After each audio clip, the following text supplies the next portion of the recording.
الرجیم. بسم الله الرحمن الرحیم. الحمد لله والصلاة والسلام علی رسول الله و علی آله و اصحابه و من والاه، اما بعد. السلام علیکم و رحمت الله تعالی و برکاته. خداوند تبارک و تعالی رو بسیار سپاسگزاریم و تشکر میکنیم به خاطر همه توفیقات ارزشمند و مفیدش. همه توفیقات خداوند با ارزش هست، اما با ارزشترین و کاملترین توفیقات الهی توفیق هدایت به دین مبین اسلام هست. همه ما دنبال سلامتی هستیم و اسلام برای بالا بردن درصد بهداشت سلامت تلاش می کند و برنامه ریزی می کند.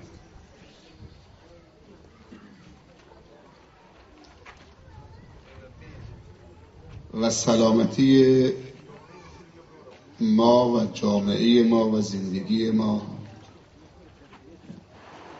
و فرزندان ما و آینده ما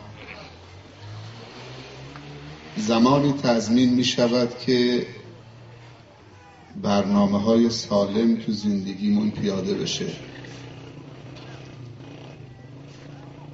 نیت‌های سالم داشته باشیم، تفکرات سالم داشته باشیم، نگاهمان نگاه به سلامتی باشد، تلاشمان تلاشی باشد که سلامتی را بیافریند. با برنامه‌های ناسالم سلامتی ایجاد نمی شود. با برنامه‌های آلوده و ناپاک پاکی ایجاد نمی شود. با برنامه‌های احمقانه و جاهلانه علم ایجاد نمی شود. اسلام یعنی بهداشت سلامت. هرچی بیشتر پایبند برنامه‌های خوب اسلام باشیم، ضریب سلامتی در ما و جامعه ما و زندگی ما بالاتر خواهد رفت. و خداوند دوست دارد که درصد سلامتی روز به روز در جامعه انسانی و اسلامی افزایش داشته باشد. به همین منظور در فرهنگ دینی ما و شما اگر یک مسلمان 2 روزش یک نواخت بگذرد، اون انسان موفقی نیست. اگر امروز و فردا تو برنامه‌های خوب ما و شما یک نواخت باشد، افزایشی درش نباشد، ما مسلمان خوبی نیستیم. انسان نباید دلهره از کار خیر داشته باشه. اگر کسی از کار خیر انجام دادن بترسه، این عاقبت به خیر نمیشه. در درگاه ما دل را یک دله کن، آنچه غیر از ماست آن را یله کن. یک صوب اخلاص بیا بر در ما، گر کار تو بر نیامد آنگه گله کن. تو کار خیر نباید متردد باشیم. تو برنامه خوب، نماز بخونم یا نخونم، قرآن بخونم یا نخونم، درس بخونم یا نخونم، روزه بگیرم یا نگیرم، خیر بکنم یا نکنم، حرف خیر بزنم یا نزنم. اگر دچار تردد شدی بدبخت شدی. تو کار شر هم نباید دچار تردد بشید. حسودی بکنم یا نکنم، یعنی چه حسودی بکنی یا نکنی؟ بخیلی بکنم یا نکنم، تکبر داشته باشم یا نداشته باشم. یعنی چی؟ تکبر داشته باشه یا نداشته باشه؟ خیلی عجیبه. ربا بخورم یا نخورم، سود کلانی داره. اینا صفات مؤمن نیست. در وصف مؤمنین آمده که اون قدر که از بدی میترسیدن که خدا اینا کرده، خداوند اونو قلمداد بکنه تو صفوف بدخواهان و بدکاران. میگن مؤمنین اگر مرتکب گناه صغیره میشد، حالتش علما میگن مثل انسانی که زیر کوهی بنشینه، زیر کوه خالی بشود و هر لحظه احتمال داره کوه بریزه رو سر و کلش،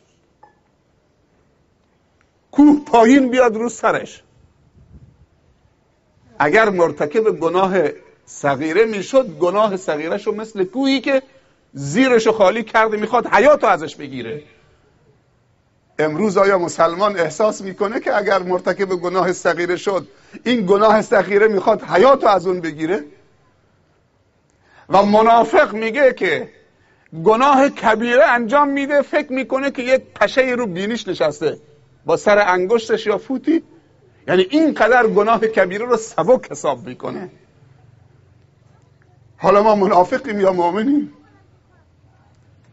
کافیه با همین مثالی که علما زدن که انسان مؤمن خیر از دید خدا که اون خیره، از شر حتی اگر گناه صغیره هم باشه فکر میکنه کوهی زیرش خالی شده میخواد رو سرش بگیره، جانشو بگیره.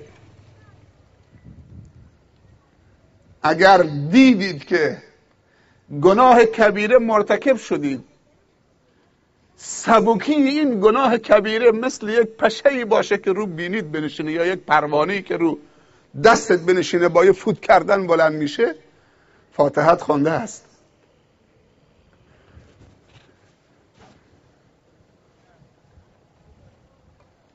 این صفت مؤمن نیست. چون مؤمن خیره، نمیخواد یک شر تو پروندهش ثبت بشه. این معنیش این نیست که مؤمن خیره نمیخواد تو پروندهش شر ثبت بشه. معناشو خیلی بالاتر بگیم، مؤمنه نمیخواد با مرتکب یک ارتکاب یک معصیت خدا روشو بر بگردونه ازش. پدران و مادران ما و شما وقتی میخوابیدن سر رو بالش میگذاشتن، همه تون میدونید آخرین جملهشون قبل از خوابشون خدایا نظر تو بر نگردد. من از بس این کلمه رو شنیدم از مادر، چون من تنها پسر خانواده بودم، مادر بزرگم با مادرم زندگی میکرد پیش ما. من بچه بودم، یک طرف مادرم خدا رحمتش بکنه مردگان ما و شما همه، یک طرف هم مادر بزرگم. تا سرشون میگذاشتن من بچه بودم، نمیفهمیدم، فقط حفظ کردم این جمله از سرگذاشتنشون رو بالش، خدایا نظر تو بر نگردد. یک معصیت صغیره هم اگر تو پرونده مؤمنی نوشته بشه فکر میکنه نظر خدا ازش برگشته، چون خدا تحمل این که بنده مؤمنش در حال معصیت ببینه نداره، تحمل نداره. ولی شیطان تحمل این که بنده خدا رو در حال معصیت ببینه بیش از حده، اصلا خسته نمیشه از دیدنش. همینطوری که الله از تماشا کردن بندش در حال و انجام کار خیر لذت میبره و خسته نمیشه.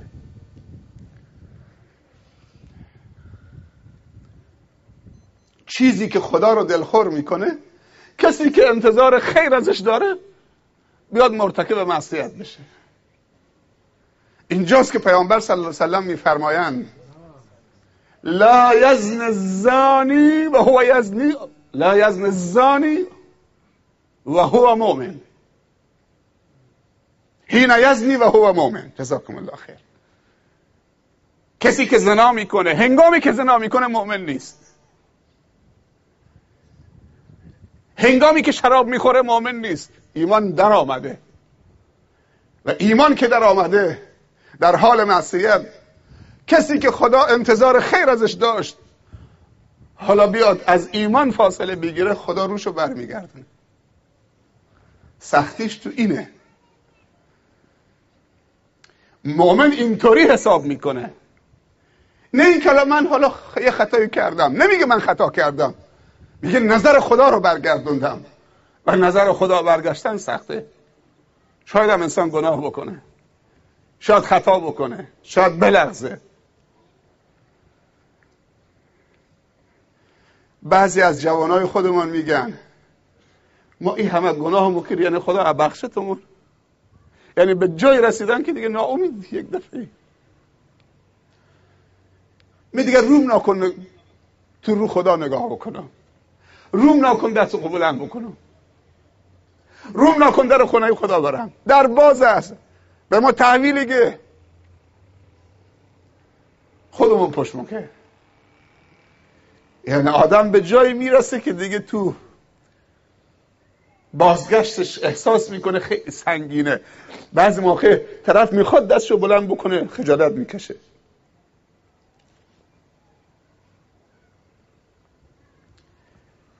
و شیطانم کمک میکنه که خجالت بکشه.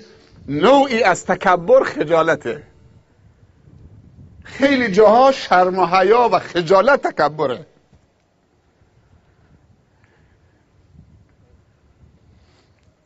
اگر خجالت بکشی که توبه بکنی، این تکبره. اگر خجالت بکشی که از خدا معذرت خواهی بکنی، این تکبره. اگر رود نشه که از کسی که در حقش غیبت کردی، پشت سرش صحبت کردی، بهتانش زدی، اذیت و آزارش کردی، بری معذرت خواهی و حلال طلبی، این تکبره. شوخی بردار نیست. یه وقتی شیطان تو رو خجالتی میکنه که نخوای حلالی به طلبی، حالا از خدا، از همسرت، از پدرت، از مادرت، از اولادت، از همسایت، از دوستت، رفیقت، شریکت.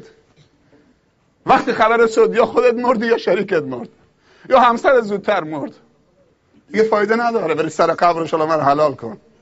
تموم شد. خداوند انتظار خیر از ما دارد. کنتم خیر امت اخرجت للناس تأمرون بالمعروف و تنهون عن المنکر و تؤمنون بالله. شما بهترینید به شرطی که دو کار انجام بدید. خوبی رو شناسایی بکنید، عنوان خوبی رو بگیرید، آدرس بگیرید.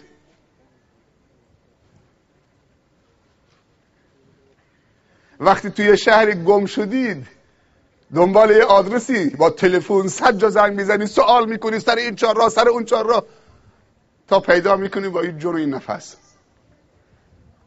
میخوای آدرس رو پیدا بکنید بگید با این جون و این نفس.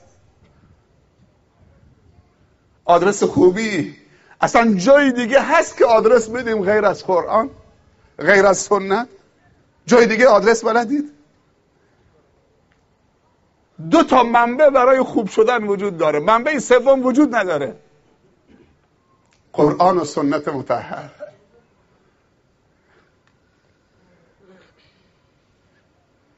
کل خوبی ها اونجا چه؟ جمع شده. همین قرآن خودمون، همین قرآنی که تو خونمونه.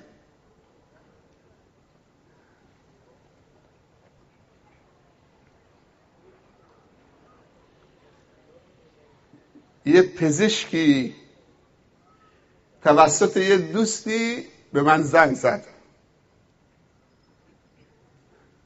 گفت فلانی پزشک شده، همون که میشناختیدش، نوجوان بود، میامد پیش شما با خانواده، بعد جوان شد، بعد دانشگاه رفت، پزشک شد. گفتم پزشک شده؟ خب الحمدلله خوشحالم.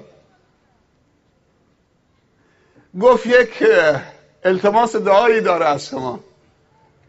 گفتم چه التماسی؟ گفت یه جلد قرآن میخواد. گفتم این خیلی وظیفه منه، اگه لازم باشه 5 جلد قرآن براش میفرستم. کسی از من قرآن بخواد؟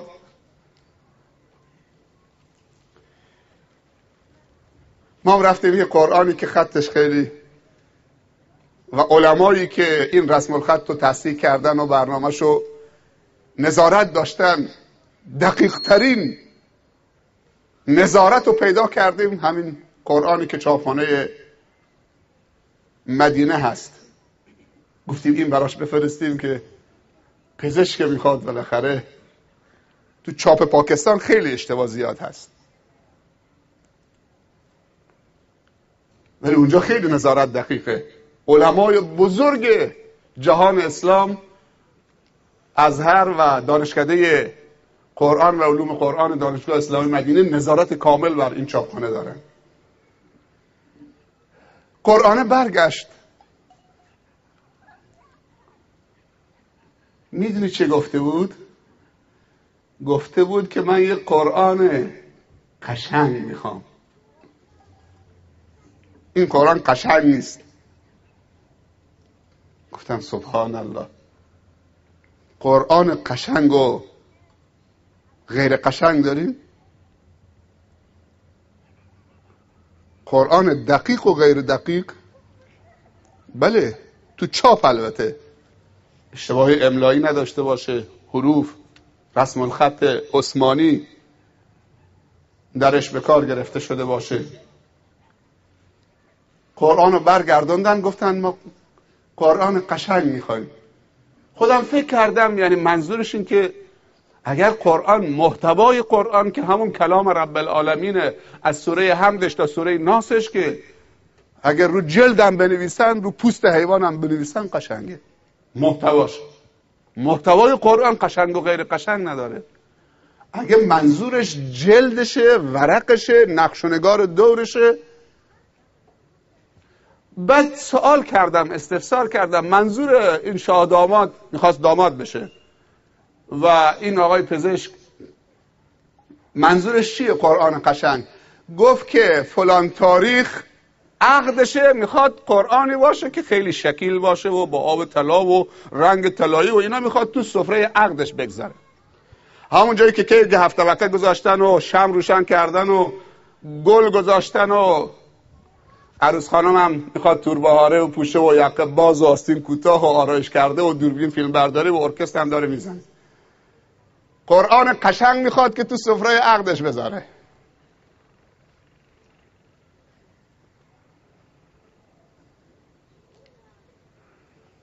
برای اولین بار شنیدم که قرآن قشنگ برام بفرست. مسلمان زاده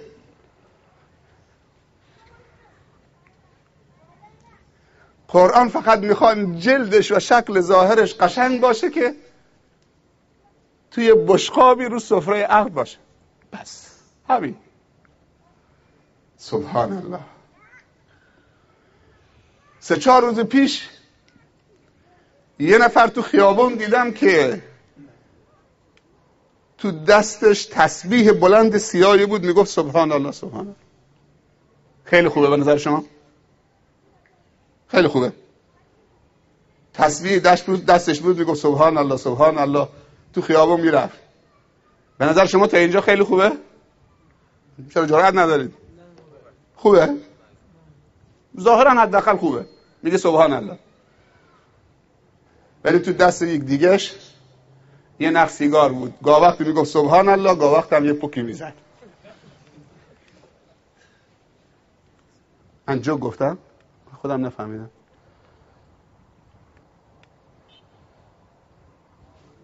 معذرت میخوام خدا اگه جو گفتم.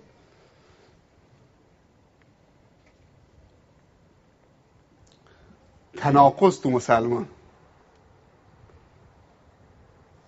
میگن هم خدا هم خرما. حالا سیگار حتی خرما هم میشه. خرما که غذای کامله، بهترین غذاست. کسی صبح بعد از نماز قبل از اینکه چیزی ناشتا بشه هر روز 7 دونه خرما بخوره، خیلی عالیه. قدیم میگفتن که پیرزنا میگفتن که با دل خالی در مره که ساحرون مال سواحل مال باطنه، ببخشید ساهرون مال باطنه دلت کنن. نادرم درسته یا نه؟ دلت کنن.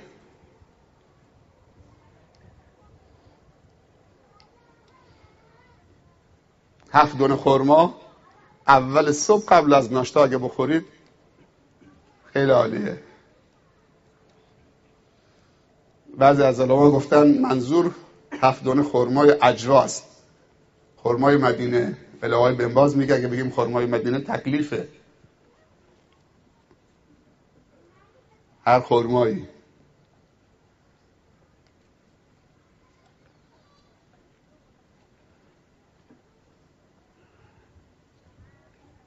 دیشب ساعتهای تقریبا 3 بود، تو لطیفی رسیدیم، دوباره همون دکه دیدم. یه دکه شیشه‌ای بزرگ با خط خیلی قشنگ نوشته بود اللهم صل علی محمد و آل محمد. پشت ویترین شیشه از بالا تا پایین انواع سیگارها تا زیر سقف. رو شیشه بیرون اللهم صل علی محمد و آل محمد. پشت شیشه همه پاکت ورستون و مالبورو فرات تا آخر تا زیر سقف.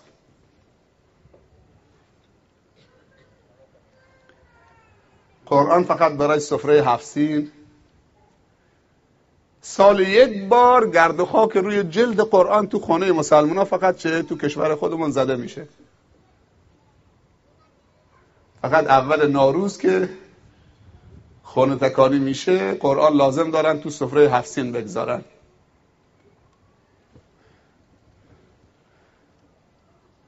برای استقبال سالم خود دیگه اگه چمک نبود خود دیگه چسبش نی، همه چی دیگه شده چمک، رقص.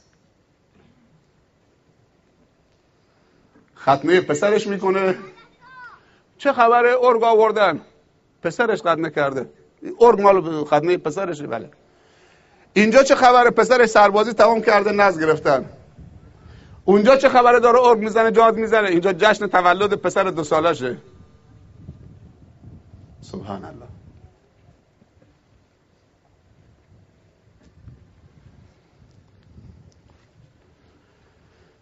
تنها عنوانی که میشه آدرس داد اونجا محل خوبی است. خوبی از اونجا خریداری میشه، قرآن و سنت.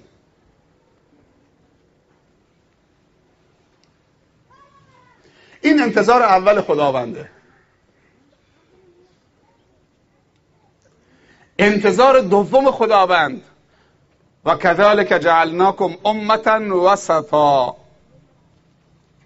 خداوند از مسلمانی که خیر میشه انتظار داره که وسط باشه، معتدل، نه طوری با تقوا و خوب باشه که وانمود بکنه از پیغمبر با تقواتره، و نم لایبال غافل بی تفاوت. دنیا آب ببره این رگی نداره که تکون بخوره، بی رگ.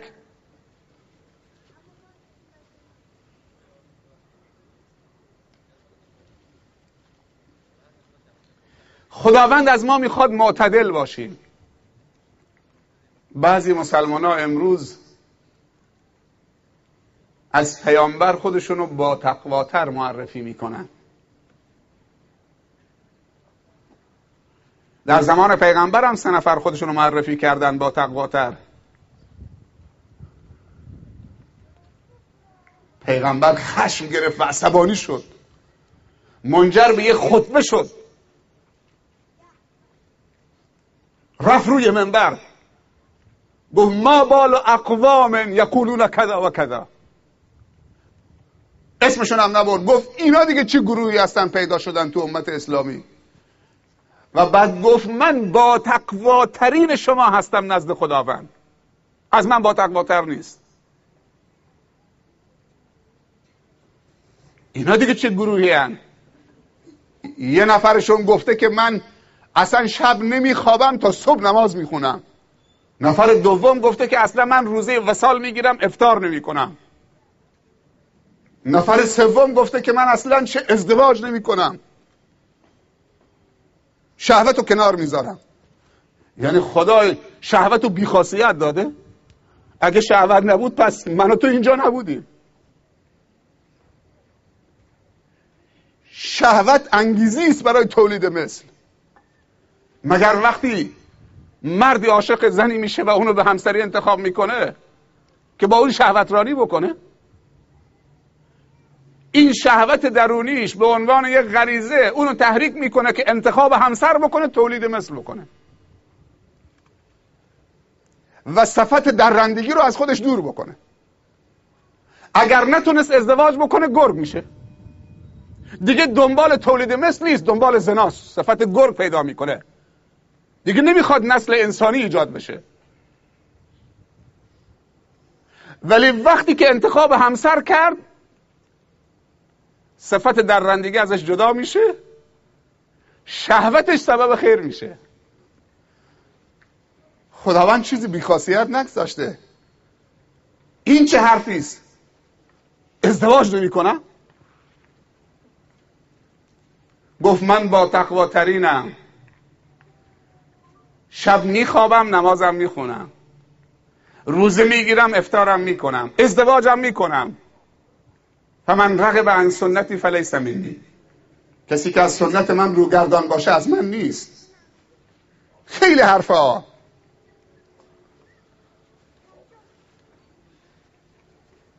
افراطی نباشید، چون هم افراط و هم تفرید سبب پایداری نیست، سبب نابودی است. این سه تا صفتی که خداوند و این سه انتظاری که خداوند از بندگانش و امت محمد صلی الله علیه و سلم داره، این صفات پایداری است. هر کسی این سه صفت را نداره پایدار نیست، ماندگار نیست، سالم نمیمونه. اگر خیر نشدید شر شدید، از بین میرید. اگر خیر شدید افراطی شدید، با تقواتر از پیامبر و تلاش کردید خوبتر از پیامبر خودتو جلوه بدید، از بین میرید. و اگر تفرید کردید تو خوبی، لایبال شدید، بی تفاوت شدید، بازم از بین میرید. باید وسط باشید، معتدل. معتدل نشانه پایداری و دوامه و استمراریته. به این توصیه های خداوند و انتظارات خداوند توجه بکنید.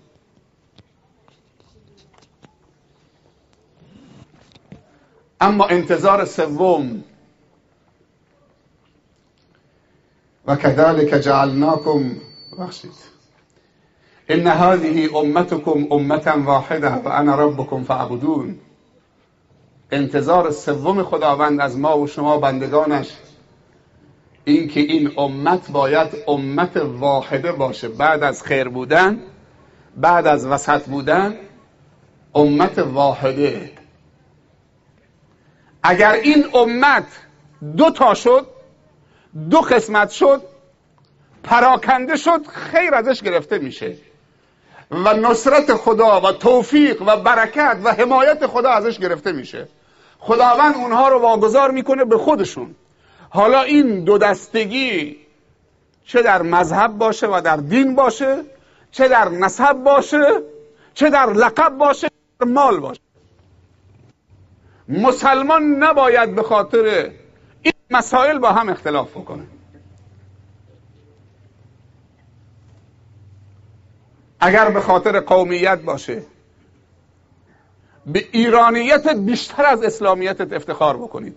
به کرد بودنت، به بلوچ بودنت، به عرب بودنت بدبخت شدید. اگه نمازم میخونی بدبخت شدید.